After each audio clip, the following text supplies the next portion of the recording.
Yeah? Critically optimistic? Oh no, it's just a fart in the wind.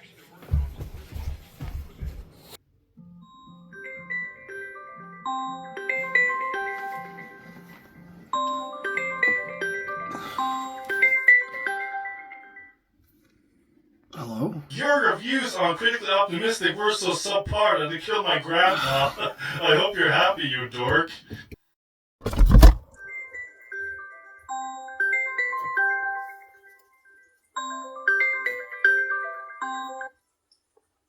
Hello? Is Critically Optimistic still running? It's not?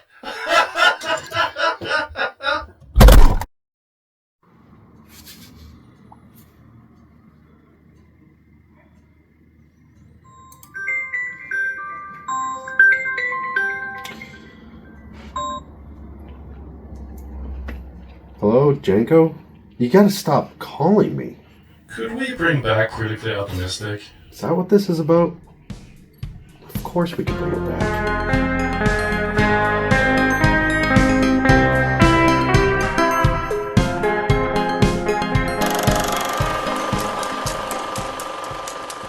Hello, everybody. This is Critically Optimistic. I'm your host, Mac. Joining me, as always, is Janko and Maggie. Say hello, guys. Hello. Hello. Hi.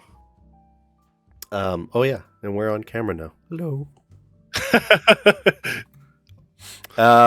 This has been a long time coming, for It's sure. been a long time Oh, yeah. coming.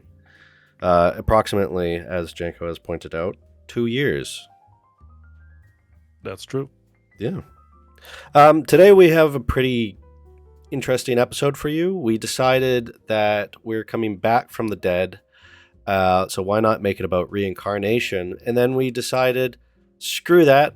We're just going to do 2 Anthony Hopkins films, and we thought that was pretty good. So we'll just go right into it. Let's start with Audrey Rose. The mother, the father, the child, the stranger, He's going to harm us. It's Ivy he's after. the past, the present, the nightmare, the terror. I saw her burn her hands on a cold window. Who wants to talk about Audrey Rose? Maybe Janko should start, because Maggie, I know that you're probably not gonna give it the best description. Maybe. Oh, yeah. That sounds good. Anyways, the synopsis of the film is a man is convinced that 11-year-old girl Ivy is the reincarnation of his own daughter, Audrey Rose, who died in a fiery car accident along with his wife 2 minutes before Ivy was born. This was definitely a very, very melodramatic film with some horror elements added to it. I didn't think it was that super interesting, but it for sure had some good moments. Well, we gotta talk about the fact that it's a child actor sort of film. A mass majority of it is just a child screaming, more or less. Yeah. Oh, God, Yeah. Is it But, is it a good film, Maggie? You can answer this one. No. No. What did you not like that about it? girl? What did I not like about it? The child actor. The way they handled Anthony Hopkins being a creeper. That police situation. Yeah. Okay, yeah, the way they handled Anthony Hopkins being a creeper, you have to almost wonder, though, after watching the second film, you're like, maybe that's just a little bit of Anthony Hopkins in a nutshell. Could be, yeah. Well, I mean, it was more like he's stalking a child and they're just like, eh. Yeah. You got the idea that they were because I mean, throughout the film, they seemed pretty, apart The from parents were upset, but the cops were Yeah, not. they barely did anything. Oh, in the yeah. Yeah. Okay. They're Well, just like, he hasn't done anything, and he's standing outside of school, like, leering Yeah. at them, So you they know? just And then he just runs off with the girl while he's locked up in the Yeah. apartment, and the Yeah. police are trying to get in. Now, Barely an effort. We're trying to assess the situation. I will admit that I watched this movie a little while ago before recording, like a month or so ago. Same. I did write notes, luckily. Okay. What they were in New York City, right? Because that's how the movie starts. Is the I mother? believe so, yeah. The mother's an Yeah. amateur photographer, which does not have anything to do with the movie at all. Yeah. She has a dark room within their very, very flash apartment building, which isn't. It's like, didn't they have mosaics on the ceiling and shit like that? They did. It was like a big thing that they kept showing off. Well, it was to show that they were insanely rich. Insanely rich. Yeah. And I don't remember what the father did for work. But they did mention it. I don't one either. point. I don't remember either. I like Janko. Now that I can see you, it's like you looked into your brain. You're like, do I have that stored there? No, I don't. Yeah, see, this is not something you can notice when we're only doing audio, so Yeah. it's a plus.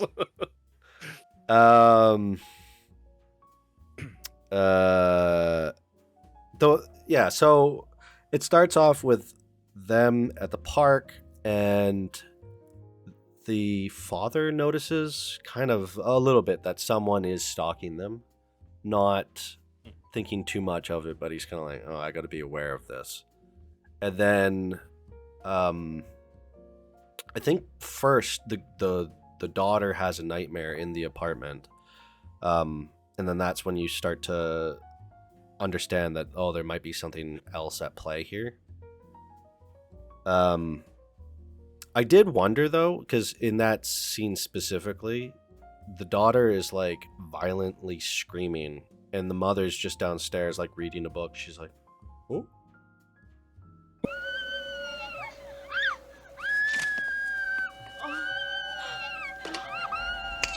And it wasn't until she fell down the stairs or something like that. I might be jumping ahead, but no, that was jumping ahead.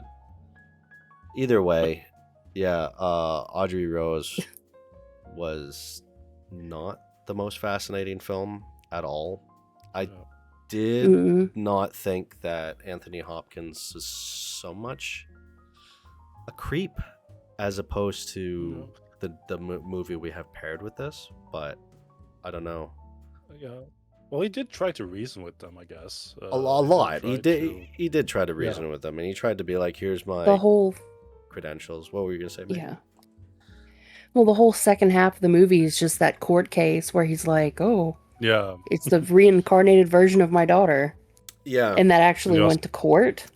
Well, that's that's where weird. the movie lost me the most. Yeah. You also have that weird experiment they do later off, so it basically becomes like a sort of Stephen King adaptation. Like this movie gives off that vibe, though, a very cheap Stephen King adaptation of sorts. Like Firestarter, just more ass.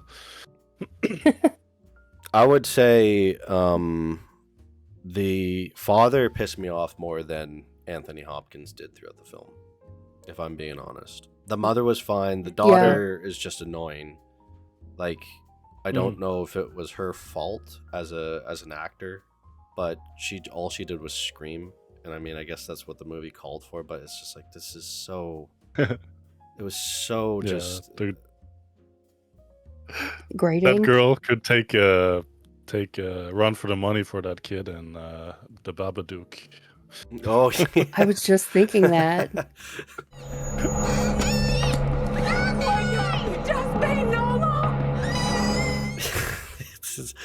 I just picturing a versus match in my head, and they're just screaming at each other.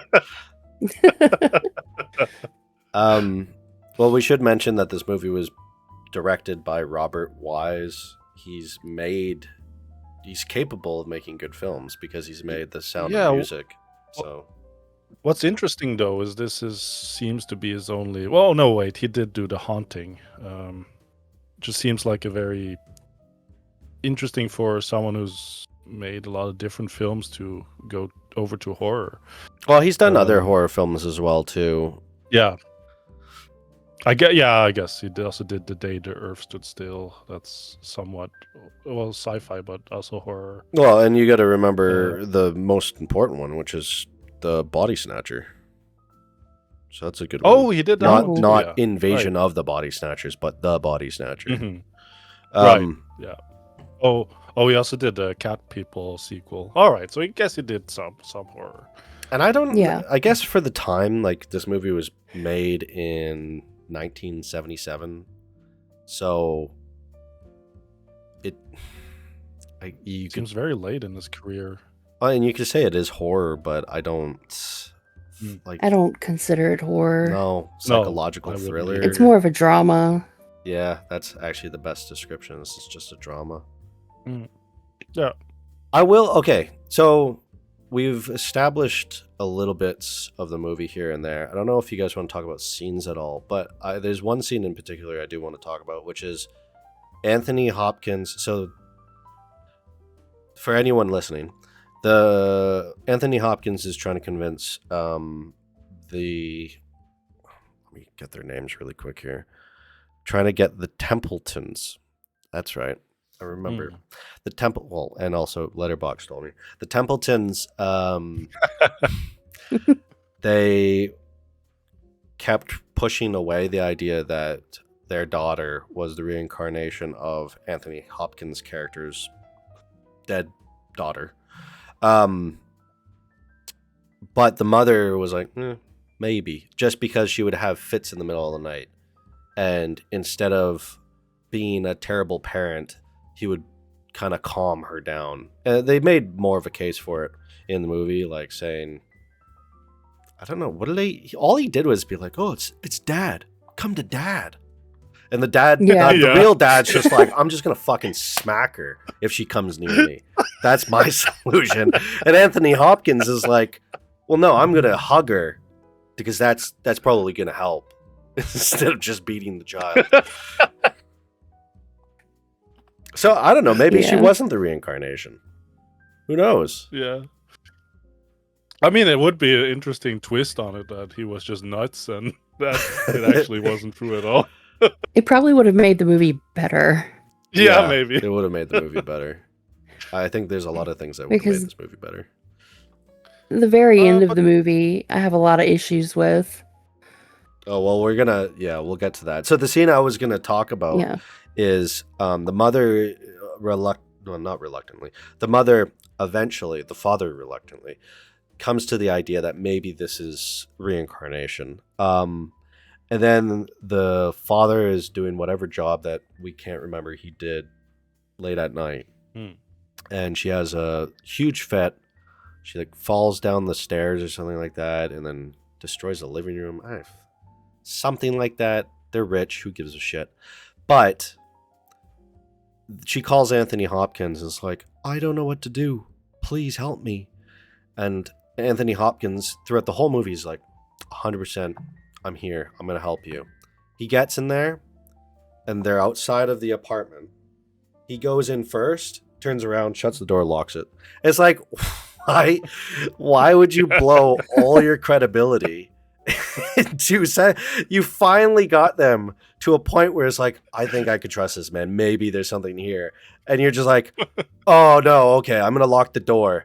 And then the police come and you're like, I think I need to kidnap this child. That's your solution. It was And then there's asinine. a twist. Well, what's the There's twist? a twist again? with that, if you remember, I don't remember. where he ends up living in the same building on a lower floor. That's right. Oh, Yeah, because where did they kidnap her?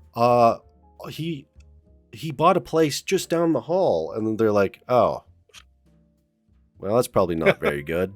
excited. Yeah. Yeah, I remember that was my favorite scene out of the whole movie, is that, because it's just so ridiculous, and it defeats the whole premise they were setting up too, which I think is kind of the part that pisses me off. It's like, why? I guess they probably just didn't know where to go with it. They're like, we need to get him into court somehow, how do we do that? But also, how do we make it so that he knows these people? It would have just been better.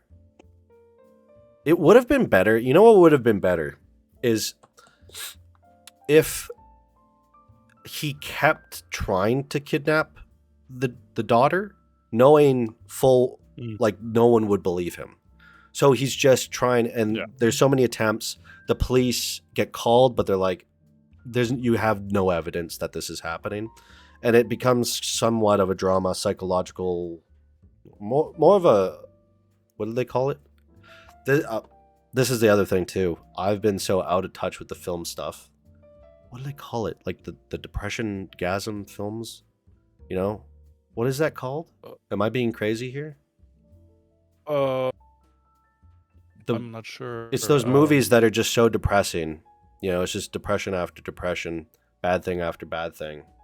Was it like misery porn? Misery porn, yeah. If the movie was more like that, where they know there's a danger with the daughter, no one's taking them seriously, and then eventually Anthony Hopkins does succeed in kidnapping her. They get her back, even though the court side of the movie is actually just the most boring shit in the world. And then it really is. That way they can get to the court. Maybe it becomes more interesting with this, but they could go that way. I don't know. That's how I think I would save this film if I were to save it. Yeah, could work. I don't think it would work. If there's anything positive I will say about this film, though, I think it's shot well. There was one scene where the mother feels alone with the child because she doesn't know what to do, and the camera just zooms outwards, and she's sitting there in the living room with the whole empty space and the fire hearth behind her, and I think that's pretty well executed.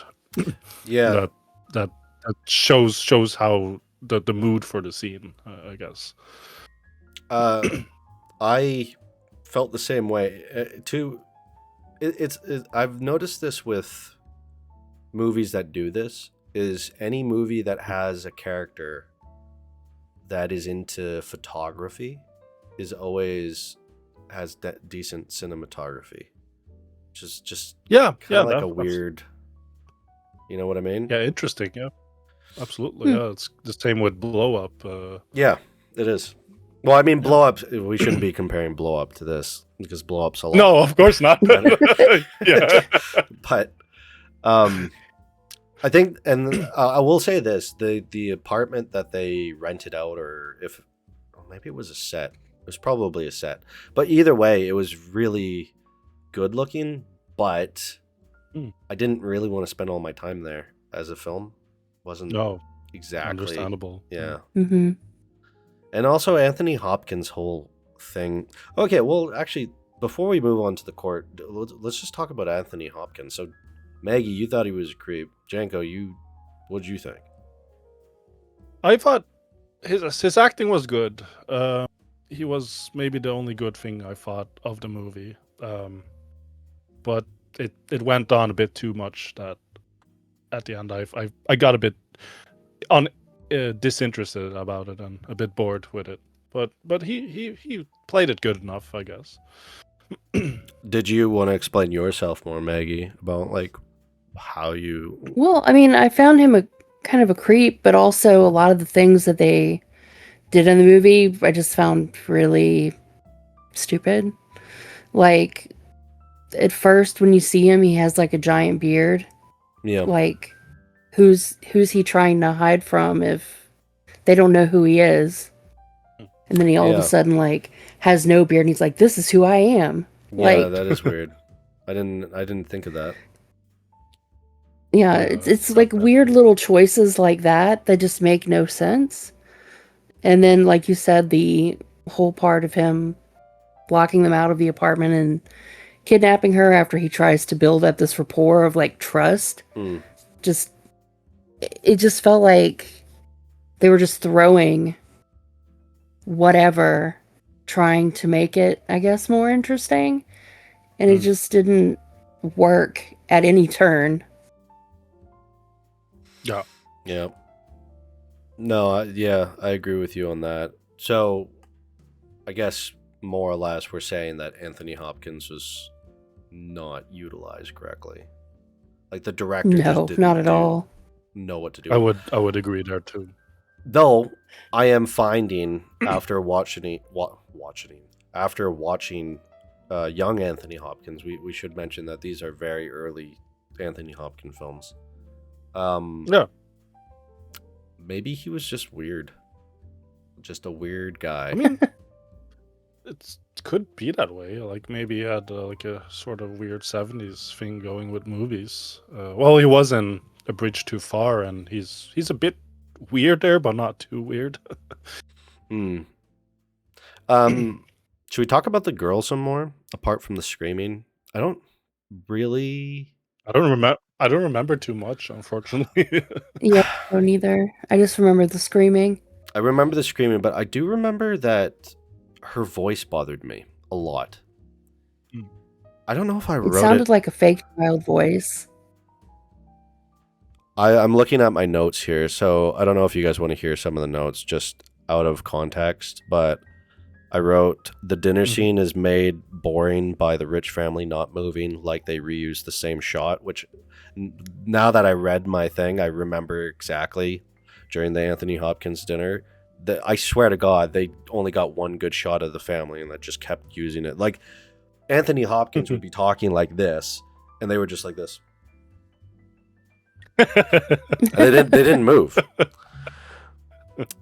I for some reason wrote in quotes, "It's daddy," and then I wrote relatable. Yeah, no, I did. Okay, the girl's voice is so weird that it sounds like the voice actor came in and overdubbed. Oh. That's what was bothering me about it. Every time she spoke, Mm. it didn't seem like it was actually coming out of her. It's like almost someone else did it, Mhm. or it Mhm. was just she was just muffling her lines, and it was just a bad child actors are always such a hard, thing to get right, but this one was so far off the mark, and it's kind of the center of your film. I mean, who's to blame? I'd probably say the director more than anything, right? Right. Yeah, I suppose so. Yeah. Yeah. Okay, well, let's go into the court side of the movie. And Maggie, I actually want you to take over from here because I'm going to be honest. The movie got so boring that I was drifting in and out of consciousness. I know what happens, but I can't tell you the finer details. So, Well, they go to court because Anthony Hopkins claims it's his reincarnated daughter and he wants access to her. And they're suing him saying that reincarnation doesn't exist and that's their daughter, so he needs to basically stay away from them. Like, that was the gist of the lawsuit. Which seems like the most law accurate thing to do. Right. That's what you do. But they eventually, too, were like, oh, well, we can prove this through hypnosis. Which I don't Yes. think that would hold up no, in a court of law. it wouldn't because the mind is too malleable. Malleable? Yeah, I like how we came up with the same word. It's too malleable at that age, and so Yeah. going in like basically being like, hey, that's the other thing too with the hypnosis. I do remember that they should have done research as to what the fuck hypnosis is, because they went in Right. and they're like, hey, you are the girl that died, and she's like, oh, I am, and you're like, yeah, and it's like, okay, well, how is that gonna prove anything in court, Yeah. That's right. Right. Yeah. So I was just gonna say, go on, but I saved myself. I wrote notes about the scene, so my half-ass fucking unconscious state still picked up my phone. I was like, "Ugh, okay," and then I fell back asleep for like a second. But yeah, go on. Oh, I mean, I'd have to give the actual end away because it ends so abruptly during the court proceedings, I'm like the end of the movie. yeah, I'm okay with that. Mhm. I think Janko's okay with You're that. okay with too. that. So they hypnotize her, and they're like, "Oh, this is totally safe. Nothing will happen." And then she dies from hypnosis. And How does she? Okay, can you They're like- explain for everybody how she dies? I don't think they really explained how she died. Like, they showed her during hypnosis, and then all of a sudden it was like her taking memorial photos of the daughter. Her soul is free. Her soul is free. It is free. It is free.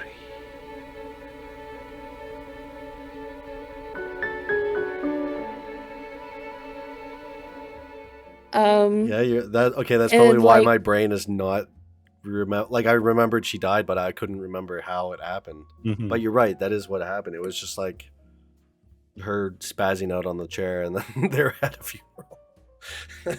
Yeah. Yeah, that's right. So, We should okay, we should mention I do want to preface while the court case is going on, the parents get the parents get paranoid about their child. And instead of being like, "Oh my god, my baby, I don't want her to leave my sight." They're like, "Oh my god, my baby, go to a boarding school. I don't want to see you. Go away." oh yeah, I completely forgot Yeah, about that. Um And then she has that weird spaz out psychic moment with like a burning effigy. Yes, I wrote a note Mm. about that one too. I actually like this one. I wrote, "God, her voice is unbearable. It sounds goddamn forced. Oh, she tried to walk into a giant burning snowman." No. Yeah. But yeah, and then I also think that the one time I agree with the dad is, why would you allow children to go in a circle around a giant, massive bonfire and sing a song? Yeah. He does mention that in Right. the movie. Like, why would you do that? And they're just like, "Oh, God, I guess."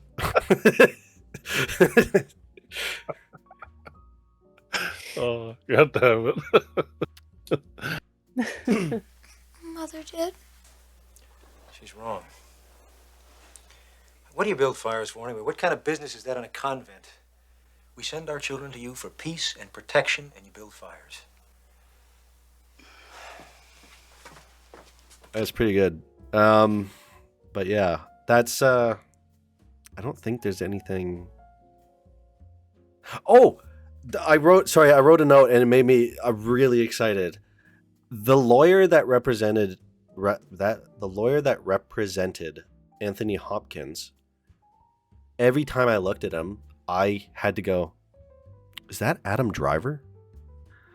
I swear to God. Oh, He like it that guy looked just like Adam Driver, and I was convinced for a second. I was like, maybe it's a young version, and then I realized how stupid that thought was, and I was like, no, that's not. Oh, okay. I don't know. Do you guys want? I have one more thing to say, and then I'm done. But if you have anything you want to throw first, go for it. I don't have anything. Yeah. Yeah. that's Okay, all well, we'll summed up do- quite clearly. We'll do ratings in a second here, but I wrote the movie should have really been called "Torture the Child Twice." Yeah, that would be fun. Okay, Maggie, let's start with you because you have. I think you've got the best. Oh, I gave it a half star. Do you want to give any more explanation as to why? Well, I mean, I thought the movie was boring. I thought it was too long. I thought it was underutilized Anthony Hopkins. The plot just didn't really make sense to me. And I was completely miserable watching it. So I tend to rate on my personal enjoyment, Mm-hmm. of which I had none. So, half star. I'm not gonna argue against it at all. Janko, what about you? Oh, well, most of it I found it very boring and unnecessary and a bit too long. So I think I'll end on a 1.5 star, just because I did like some shots and Anthony Hopkins wasn't all too bad. Um, but but it's not a very good film, and it could have benefited more if it was cut down by 20 minutes. I think, because you definitely start feeling its length, and it overstates its welcome quite harshly. So yeah. Did you say 2.5? No, 1.5. Oh, 1.5. Oh, okay. Sorry, I misheard. Well, that's just me. I haven't actually thought so in preparation to our resurrection as a film, now I guess YouTube channel. I haven't thought about the ratings. I thought about everything else. I never thought about the ratings. But in reflection that we are doing right now, and thinking about just how stupid the decisions were for the actual storytelling, I'd probably have to agree. See, the thing is, in reflection as well too, I think it's so bad that it kind of gets into the funny territory a little bit, just a tiny bit in reflection. Is it terrible? I don't think it is, but it is a bad film, and I would probably give it a 1.5 as well too. So yeah, let's go with that. 1.5. But that's not the only Anthony Hopkins film that we endured. We also had to watch Magic. Abracadabra, I sit on his knee. Presto, changeo, and now he is me. Hocus pocus, we take her to bed. Magic is fun. We're dead. Josephine Levine presents Magic, a terrifying love story starring Anthony Hopkins, Anne Margaret, and Burgess Meredith. Rated R. Maggie, you want to describe what the heck Magic is? Oh, Anthony Hopkins is basically a magician, a failed one. He only knows one trick. Yeah, the cards. He knows one trick, and he freaks out on an audience on, I guess, like an improv night, and has like a mentor. And he kind of disappears for a little bit, and then he resurges with a ventriloquist dummy and becomes very popular. And it's just kind of like his descent into madness. And is there a supernatural element with the puppy? Not puppy, puppet. Sorry, it's early. It's all right. Yeah, I was hoping for supernatural. I was hoping for supernatural. I didn't mean to cut you off there, but yeah. No, I was really hoping for supernatural too. I was hoping for something. I did not hate this film. It had me interested. I would probably say, I think throughout, for the most part, but the starting actually had me confused. That section we might as well just start there. That section of the film where he bombed and then all of a sudden he was famous had me questioning what happened and how did it happen. Because the last thing we saw was like, oh, he's not making it, and then the next thing we know, everybody's lining up, and we find out, oh, they're lining up to see him, and you're like, what? I don't understand. It's not that confusing, but it's just a bit of a weird way to make the start of your film like that. I don't know. I don't know if you guys agree with me or not. But I actually thought it was a bit compelling in a way. Because the way it was, like the dialogue overdubbed over the like what was happening, like the card trick failing and him shouting, but they talk over that. I like that. And go on. I guess it just cracked. You stupid sons of bitches. I said, don't you know how hard that was? That's $1,000 of my life you just saw. They don't care from heart, kid. They just want to be entertained. But it set off a good introduction of what this character's about, I think. Oh, I was going to say, I felt like they did it that way to set up the potential of maybe you thinking the puppet was the dead mentor's spirit in said puppet. Okay, that's exactly what I was thinking the whole film. And maybe that's what they wanted you to think still and avert your thinking, but yeah, it was just more disappointing that a spoiler for this as well too. It was more disappointing to learn that it wasn't, I think, for me personally. Yeah. No, I'd agree. Because there's some we've talked about this before in previous episodes, but there's expectations that you want from an audience that you want to try to break out of, and then there's expectations that you want an audience to have and still meet, and that I think that was one of them, where you really set it up where you're like, oh, this could be really cool, and I'm staying for the movie to see this, and then you're like, I didn't do that. You're like, oh, okay, oh, cool. What did you think, Maggie, of Anthony Hopkins in this film? I liked him better in this film. The acting was better for sure. The acting was a lot better. The character was more interesting. I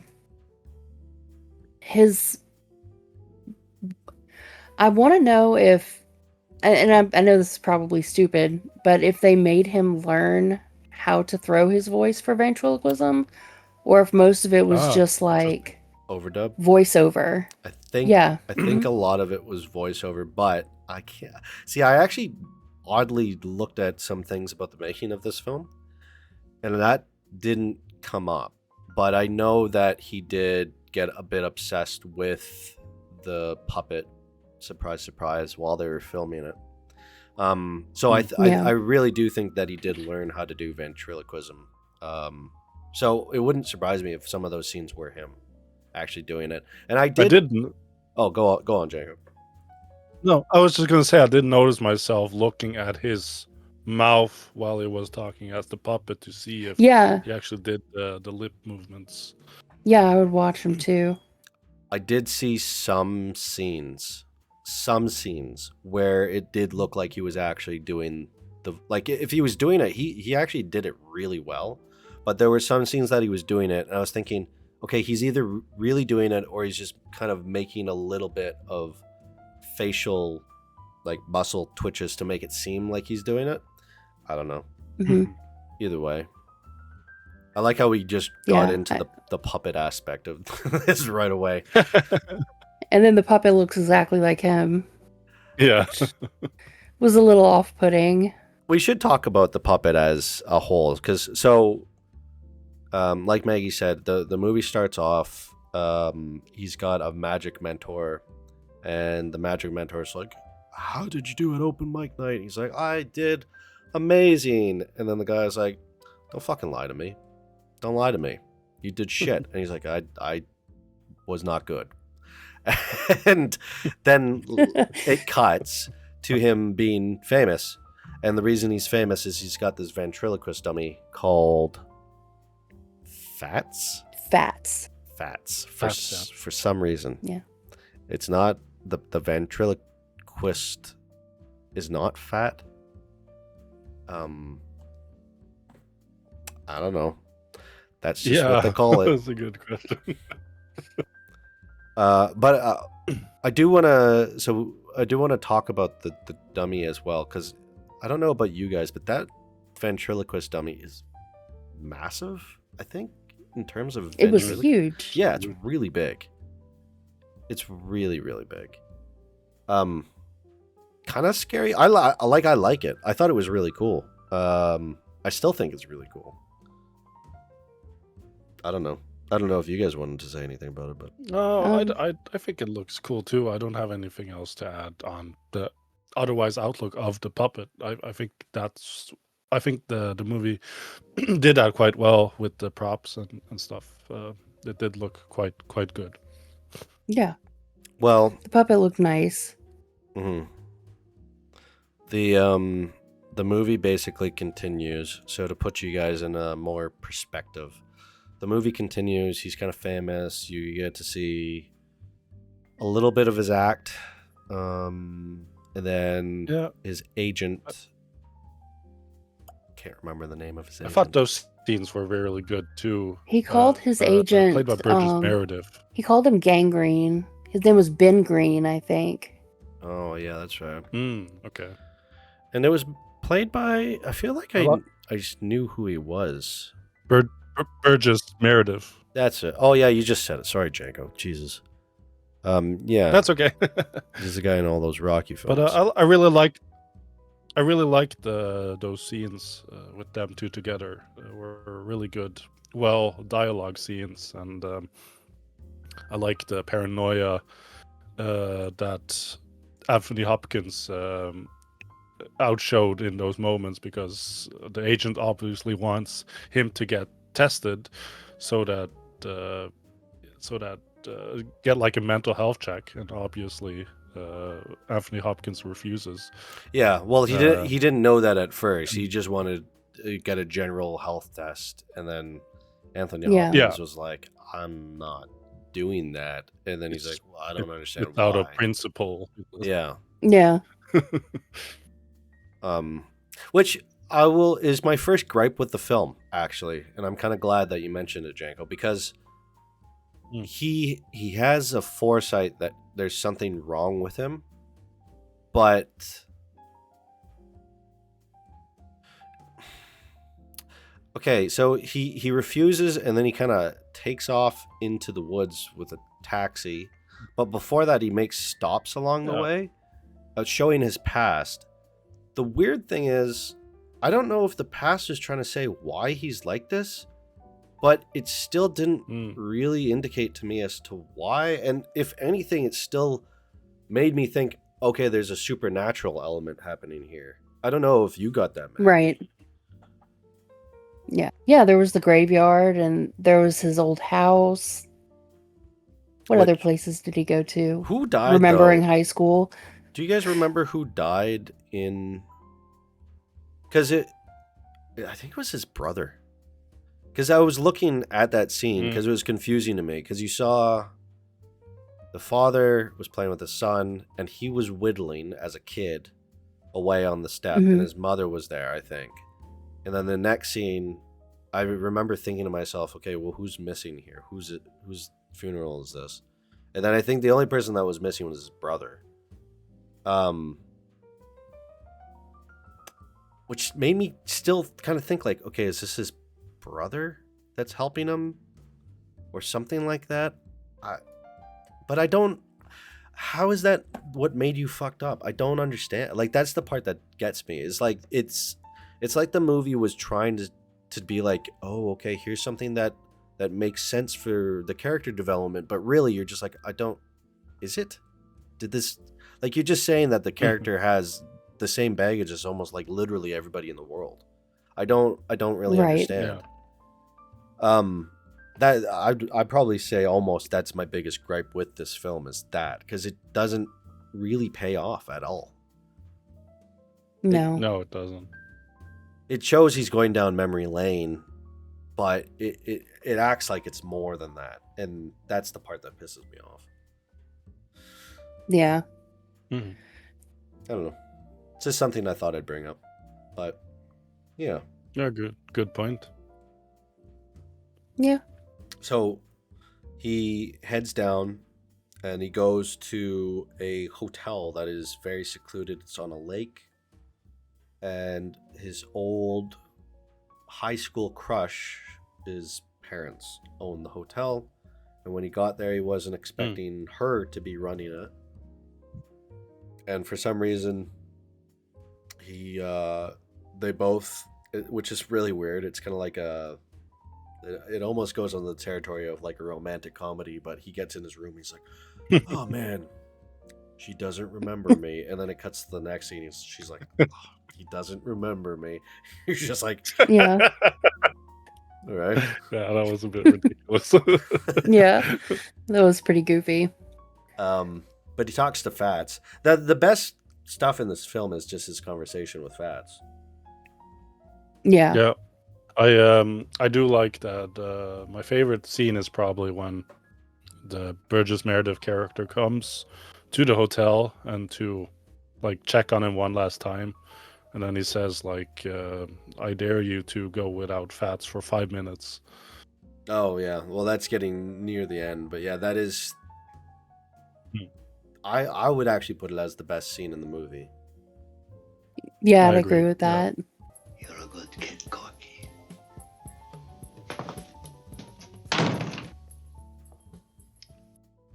So they're at the place. He's still having these conversations with the dummy, and there are a lot of points where you're trying to understand if this is a spiritual thing or if it's some sort of weird dark magic, maybe. Who knows? I don't know. Yeah. And then yeah, I mean, I think it would have been better had it been that. It's that's the part that really spoils the film. Is you say that and you're like, yeah, that's what I wanted. but I guess what the movie really tells is that it's a sort of addiction, more or less. That he can't really conform without the help of Fats, possibly. Well, is it I guess, it's an addiction to a coping mechanism. That Yeah. whatever the coping is, though, that's the part that the film just doesn't actually tell you. I feel like it tried to, is like the death of his brother, but there's no scene, like there's no precursor scenes to like the. I know I'm going off here, but it's like. No, you're right. Like it could have been explained much better. A lot better.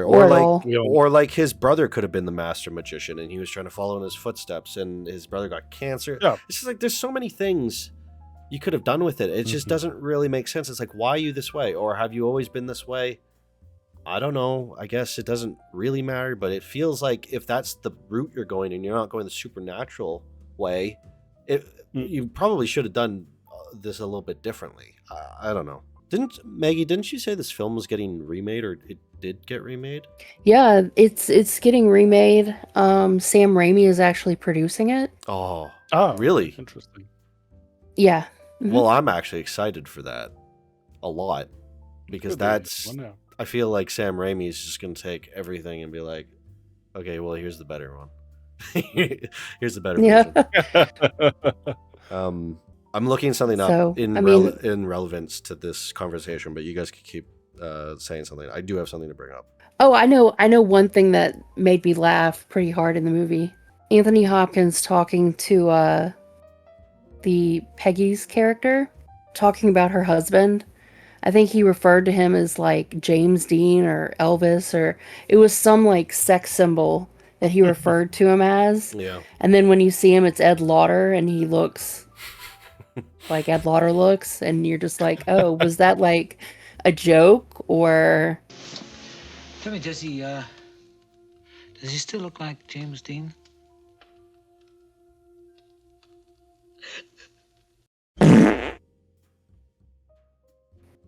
I mean, maybe it's just one of those life things too. It's just like, there's always that one person that looked really good in high school, and then you see them 10, 15 years later, and you're like, oh, yeah, okay, just you peaked in high school.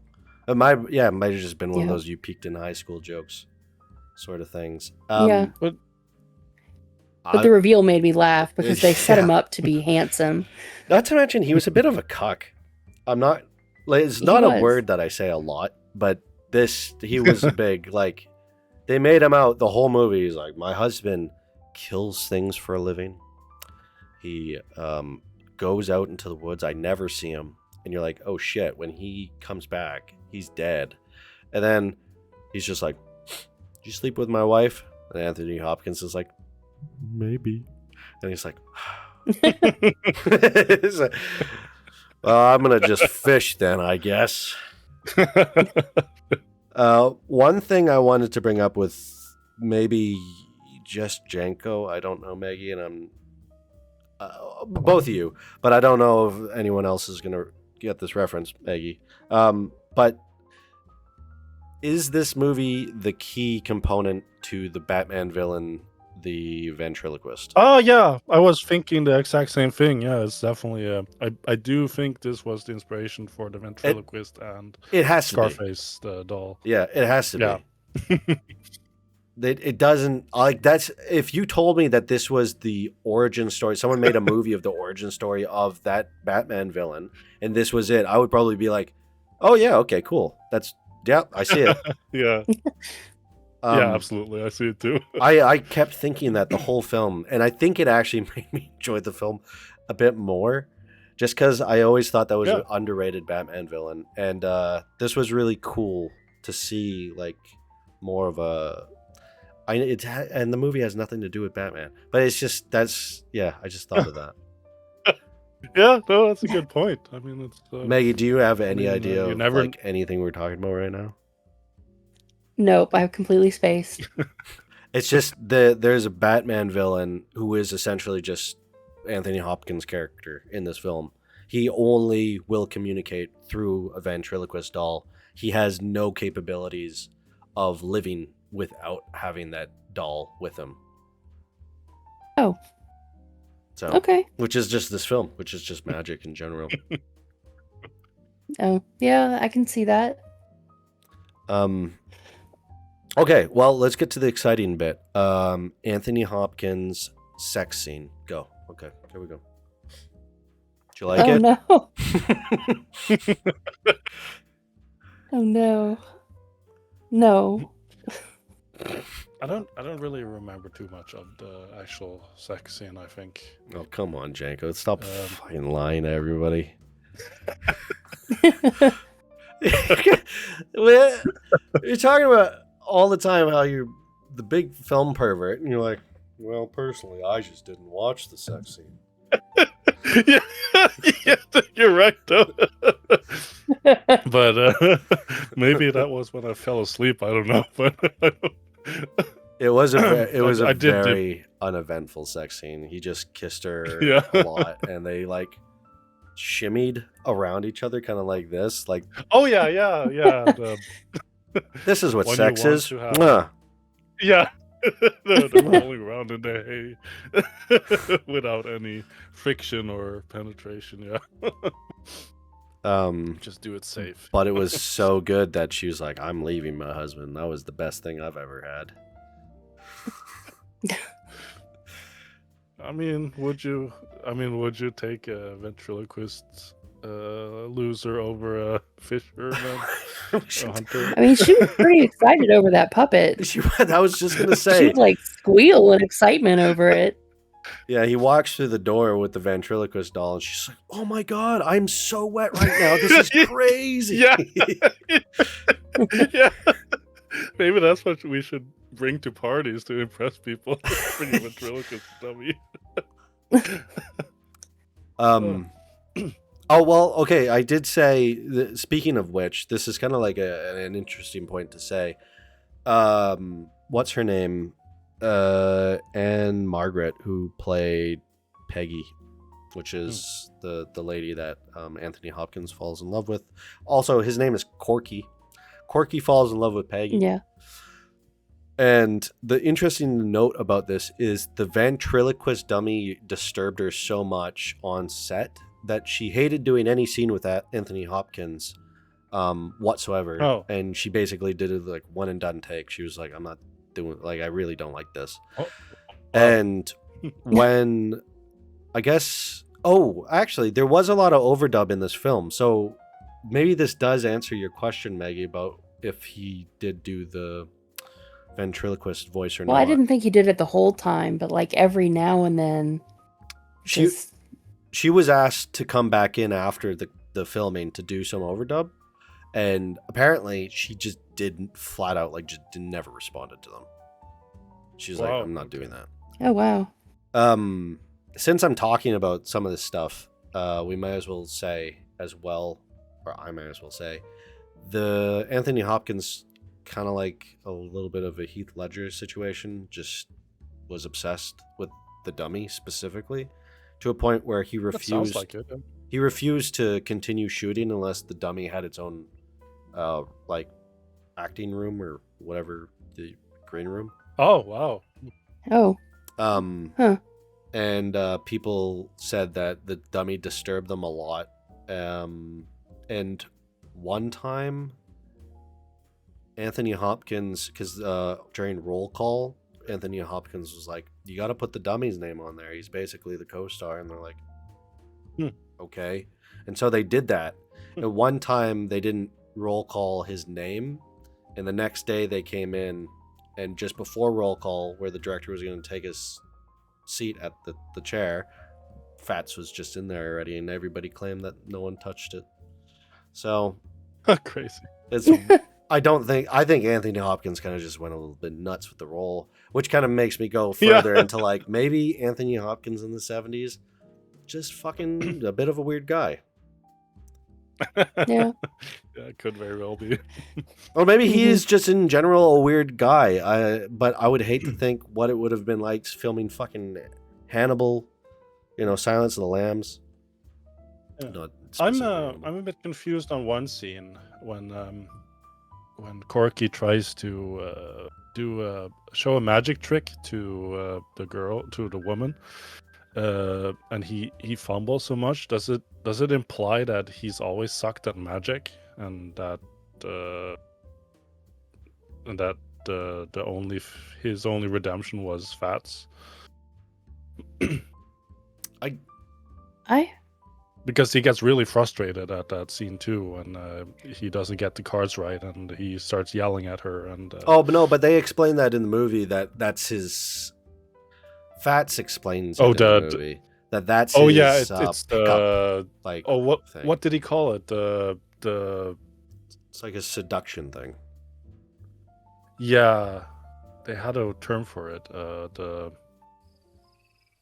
do you mean? I pulled the same card from your deck that you pulled from mine. That's not a trick. You can't do that. Sure, you just peek at the bottom card after shuffling, and it's easy as apple pie. Corky makes a big deal production number out of it sometimes, like when he's got some bimbo stewardess he wants to screw. He makes them think their minds have touched. Never fails. You'll never know how many people want to believe in magic. I can't remember what he said, but that's what he does for like all the girls that he wants to sleep. The misdirection. Yeah. The misdirection. Oh, yeah. Because that's true. Fats is right about that. He does that mind reading thing, gets really, really frustrated, and then after when they finally get it, he's like, "Oh, now we could sleep together." Yeah.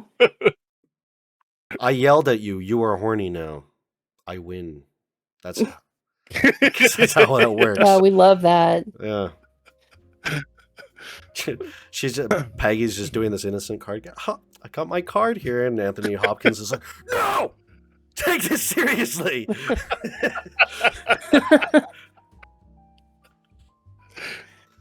I probably clipped the audio. I'm sorry for anybody. Yeah, fine. no, I do like that it becomes rather sinister in the last half. Well, yeah, let's go to that. Let's go to when it starts getting sinister. So, his agent finally tracks down where the hell he's gone, and then he has the amazing scene that we talked about where the agent's like, "Hey, you're loopy. I'm out of here." And then Anthony Hopkins, Corky, is like, "Well, I think we could do something. Let's, sure. I'm perfectly sane. I had sex." That was actually what he said. So I'm not just being. He's like, "I had sex. I feel great now. Don't worry about it. I'll take that physical." And the guy's like, "No, I don't think so." And so that's when he's like, "Okay, was it 5 minutes or 2 minutes? 5 minutes?" It was 5. 5 minutes. Yeah. Yeah, and he's like, you can't do Fat's voice for 5 minutes. And he acted like he was addicted to meth. Yeah, Yeah. true. Yeah. He was sweating pretty profusely. Yeah. Well, yeah. Well, he eventually kills off the Burgess Meredith character out in the field somewhere. How did he kill him? He beat him with fats. Right? Yeah. Beat him over the head with the fats. Clobbered him. Yeah, that's right. Which is pretty, I guess, interesting. Not the best way to do. I don't know. It's just it's interesting because suddenly it just turns into a slasher film. I will admit I do like the scene. As soon as everything's done, he's back in the room and he picks up fats. And Anthony Hopkins has this like weird, like childlike voice to him, which begs the question of like maybe it is something to do with his brother. I don't know, but he kind of leans over to Fats. He's like, "Hey, Fats," and Fats is like, "Yeah." That's the other thing Fats kept doing around the end. He's like, "Yeah," just "Hey, Fats, yeah," and he's like, "Oh, I might call the police." And Fats is like, "You're not gonna fucking do that. You sit the fuck down." "This is what you're gonna do. You're gonna take some stones and put them in his pocket. Take him to the lake." "But I can't swim, Fats knew how to do that, all right. Yeah. "You gotta do it. I don't know how to swim. I'm made of wood." So he takes. It sounds like I'm actually explaining the movie. I'm not just joking. He takes his agent, Mr. Green or Ben Green, right? Yeah.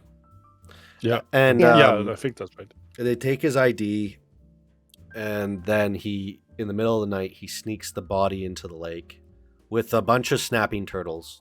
Scary snapping turtles, we must mention. Yeah. And while he's swimming, I don't know, so because the idea was to put rocks in his pocket, and he never does that. And I don't know what he was like going to one of the floating docks in the lakes, which is a very we have those in Canada. I don't know if they have them there in Norway, Janko. I think we have. Yeah, we might have. I believe. It's just a place kind of like a little bit further out where you can kind of go and jump off and play around. I think. Well, we do have those. Yeah. I think he was trying to take him to put him under that. Maybe. I think. And then in the process of doing that, the guy wakes up. They splash around a little bit. And I actually don't know what happens. I think he kills him then. Yeah.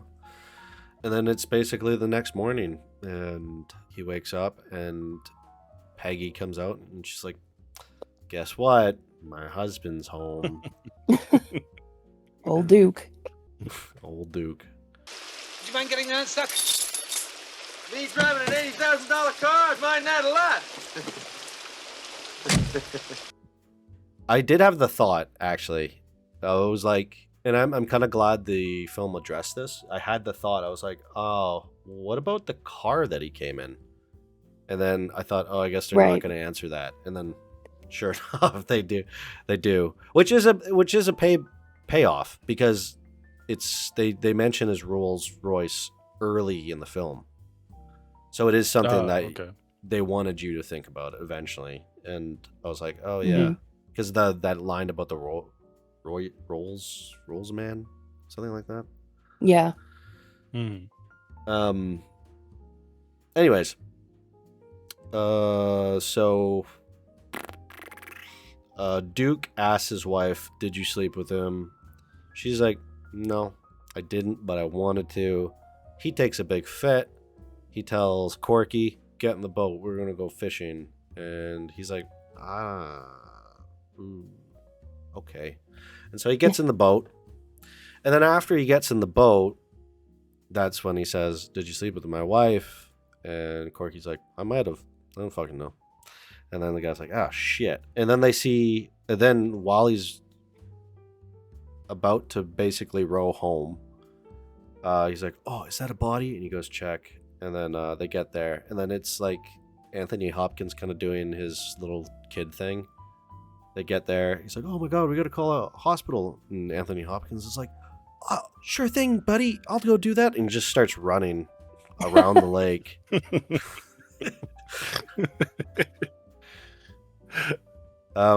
It really never seems like he has a plan at all, like ever. He's just kind of winging it. Yeah, live in the moment. That's what he does with the ventriloquist dummy.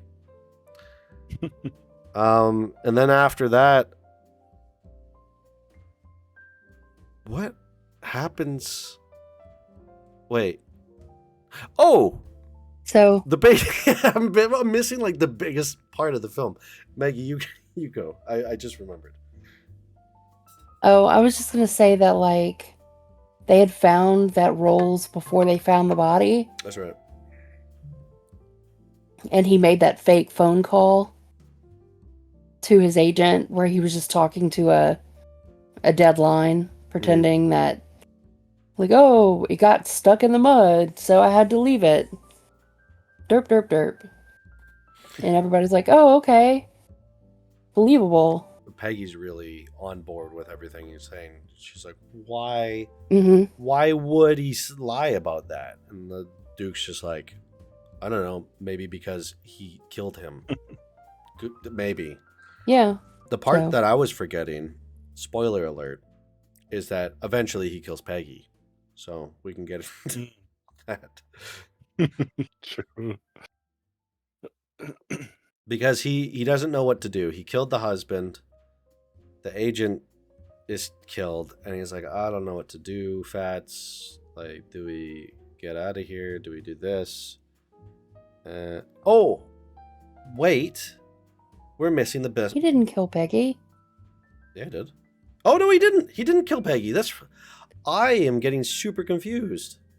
I'm the one who's being duped here. Okay, let's backtrack. What we need to say is that he killed the husband. The important part is how he killed the husband, because that's the scene where you're like, is it supernatural? And the answer was no, it wasn't. Yeah. But we really wanted it to be. Mm-hmm. I liked where the scene was going, and I really thought it was going to be like, oh, okay, here's where the movie's really going to ramp up and like end, and you're going to be satisfied. But then when Anthony Hopkins came from out of the curtain, you know, it was, I don't know. I was really just hoping Anthony Hopkins wasn't going to be there. I really didn't want him to be there. Yeah. Do you guys think the limitation on having someone not operate the puppet was the reason for them not making it a supernatural thing? I had that thought when I was watching the film. I don't know. I mean, it is Richard Attenborough, so I wouldn't assume he would be one to be concerned about limitations. Right. But it seemed maybe my head was just trying to make excuses as to why they just didn't do the clear cut. This is probably what people want. You know? Yeah, maybe. I mean, maybe they also flung ideas on the drawing board, and like maybe some ideas they had were that it would be supernatural and others were not, and maybe they just went with what made more sense, I guess. I think the supernatural thing would have been better, but I don't think that they would have had those severe limitations because special effects work was starting to get pretty good around. The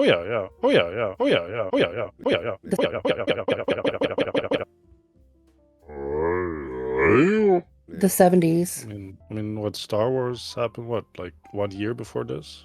I don't even know what year this actually came out. 1978. When did Star Wars come out? It was before this, wasn't it? 77, I think. Okay, so like Maggie said, I'm dumb, and I got the ending completely wrong. But that's because they made it seem like that's what happened. But instead, he was like, "Oh, she liked my heart, my wood carving heart." And Fats is like, "My tummy doesn't feel good.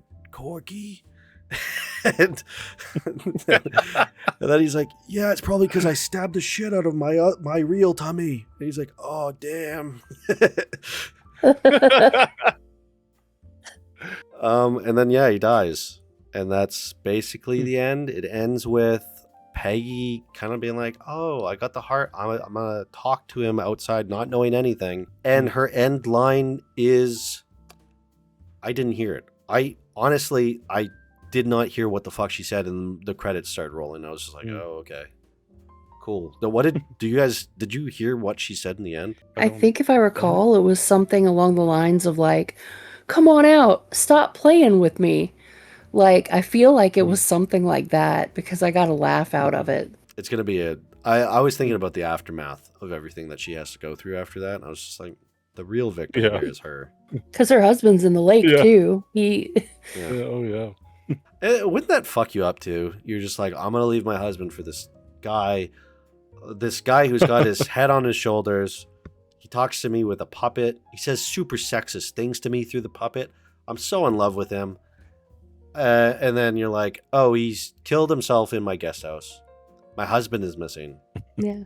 And I don't know what the fuck to do with this Rolls Royce. One thing that I kept thinking about with this movie, and this is so stupid. This is so incredibly stupid.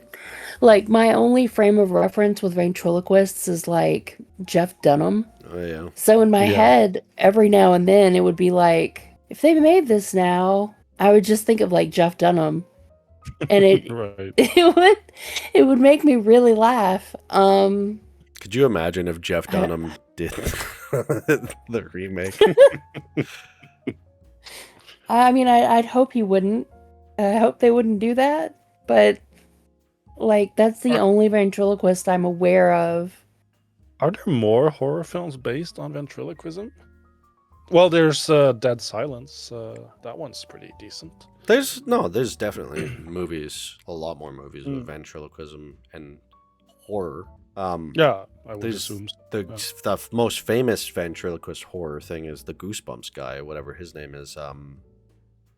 Spanky? Slappy or something like that? Slappy? Spanky? Something like that. I don't know. I think, yeah. But yeah, that's the movie in a nutshell. I don't know if you guys want to do ratings now or not. Janko, you want to go first? Yeah, that's fine. This was definitely a lot better than Aubrey Rose. I did enjoy the dialogue quite a bit.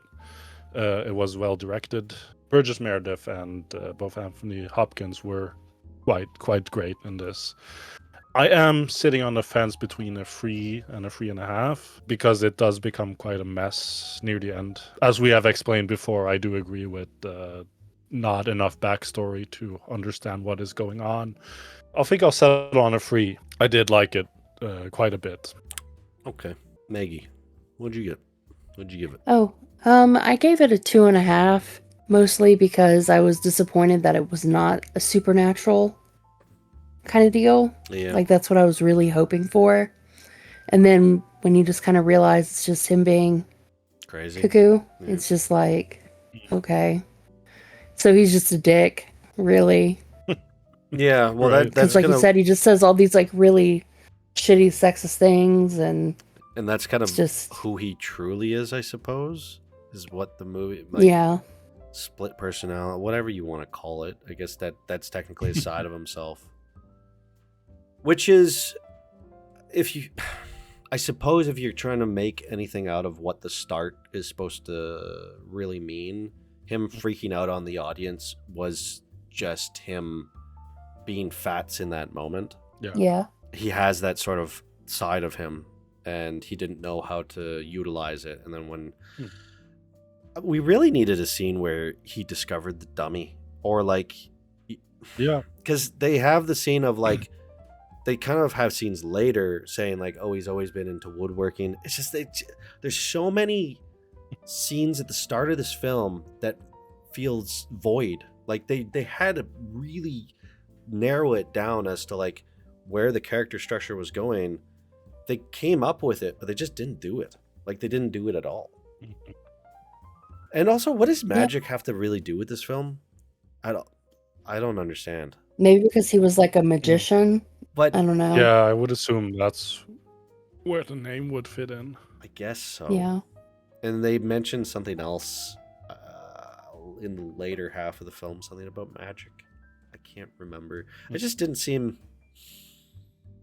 I don't know. But that's very much a nitpick for me. For my rating, I'm going to give it 3 stars. I think same with Janko. We're mimicking each other tonight, Janko.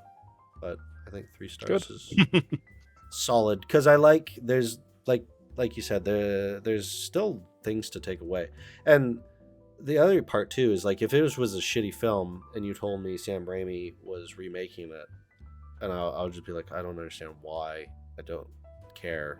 But I'm excited because I know what Sam Raimi does. I really hope that he does remake this film. Because I mean, well, he's only there's a lot producing of... it. He's not directing it. Well, now I'm a little bit more sad. Who's directing it then, or does it Still, not have a director? There's a lot of things you can improve upon this, though. So it has potential to be good. I hope. Unless it's like a CGI puppet. Oh yeah. Yeah. Oof. I'm just trying to look to see if I could find any more. Was it ever explained how far away he had to travel, like outside the city? I don't think so. Because I noticed that the taxi, he only paid $80 for the whole fare. Yeah, but it was the 70s. This is also 1978, though. Yeah, true.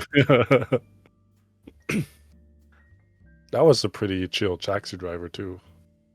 Who still narked in the end. Yeah, I don't think every taxi driver would like allow you to stop at an orphanage for a couple of minutes and say, "Hey, you want to go in?" Make him stop at the cemetery. I think he even said, "Hey, this is kind of creepy." Yeah. Sorry, I was just looking into more about that Magic remake. Doesn't look like there's really too much information, but I really hope that does come to fruition because I would like to see that. Yeah. Okay. So the things that tie this double feature together is Anthony Hopkins, very old Anthony Hopkins now. How old is that guy? He's 80, I would. In his see. 80s, I would guess. Something like that. Yeah, he was in his 40s. When he did in this. Really? Yeah. He's 88. He was born in in 37, and this was 48. No, 78. Sorry. Damn. Okay. He looked really young. Yeah, he did. Because I even wrote in Audrey Rose, I was like, oh, he looks younger than me. And then saying that would have meant he was older than me when he did that, which is just insane, actually. Yeah. Yeah, it's crazy. Yeah, oftentimes when you look at old pictures, it's crazy how old some young people look compared to now. Yeah. Well, I mean, he's old. He's old. Yeah. But yeah, okay, so 2 Anthony Hopkins films. Originally, like we said, we wanted it to be, because we were reincarnating the show, we wanted the theme to be about reincarnation.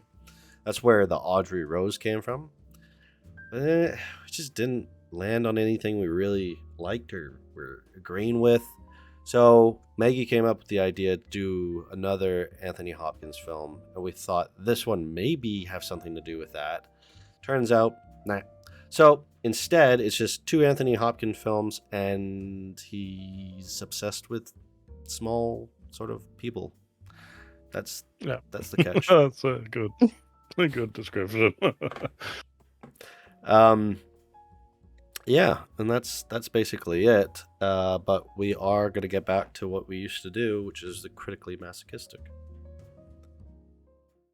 Yeah.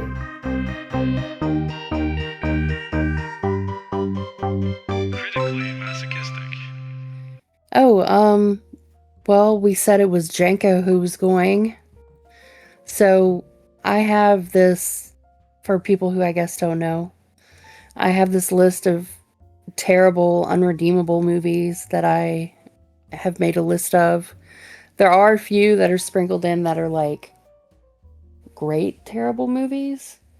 Although those are few and far between, I will shuffle said list, and you would have to pick a number between 1 and 5, and whichever one you land on, you have to watch that movie. Now, we do have the card system. Would you like to explain that, Mac? Yeah, I can. So the way it works, and the way it's going to work right now, is Janko will have an invisible card. And if he gets, when he gets his film said to him, he has the decision to make me watch it, in which case that is him using his card. If I fail to watch it, then not only do I still have to watch it eventually before the next one, I do not get the card, because when you use a card, it gets passed on to the next participant, which is me. So that's the penalty, is you still have to watch it, and I wouldn't be able to get the card next time. Janko would get to use it again. Or he could decide not to use it and hold it for a different film that he finds will piss me off even more, which is always good. Mm-hmm. Yeah.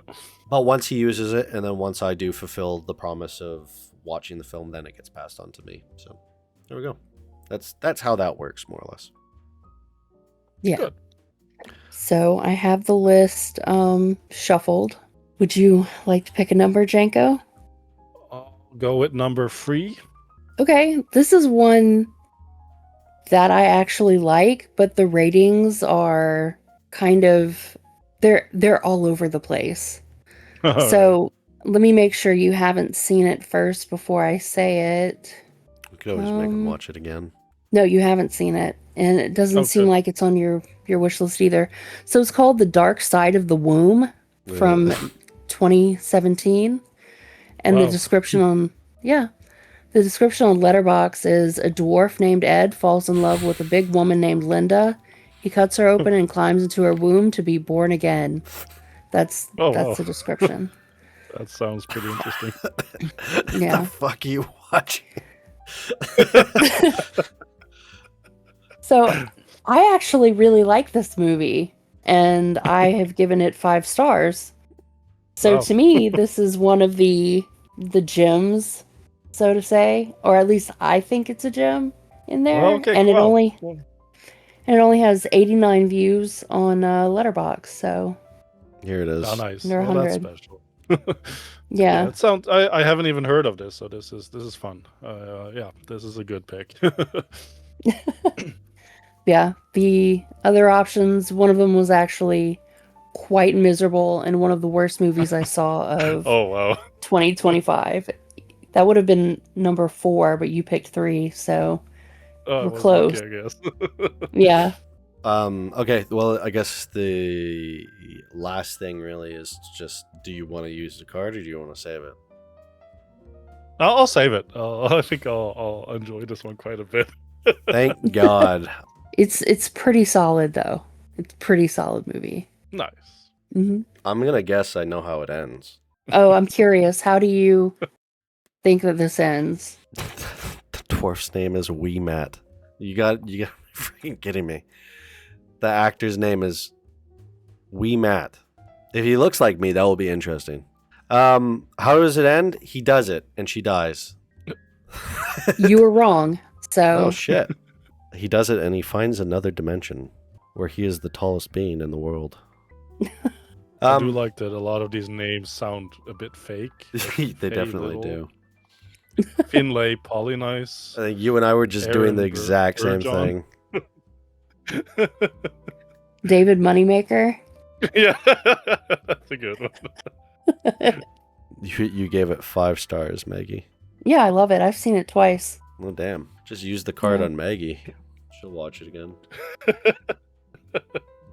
I'll watch it again. That is one thing we should, before we end off the podcast, that is one thing we should probably discuss here. We might as well discuss it publicly. should Maggie be included in critically masochistic? Should that be the change? Y'all would have to make lists for me.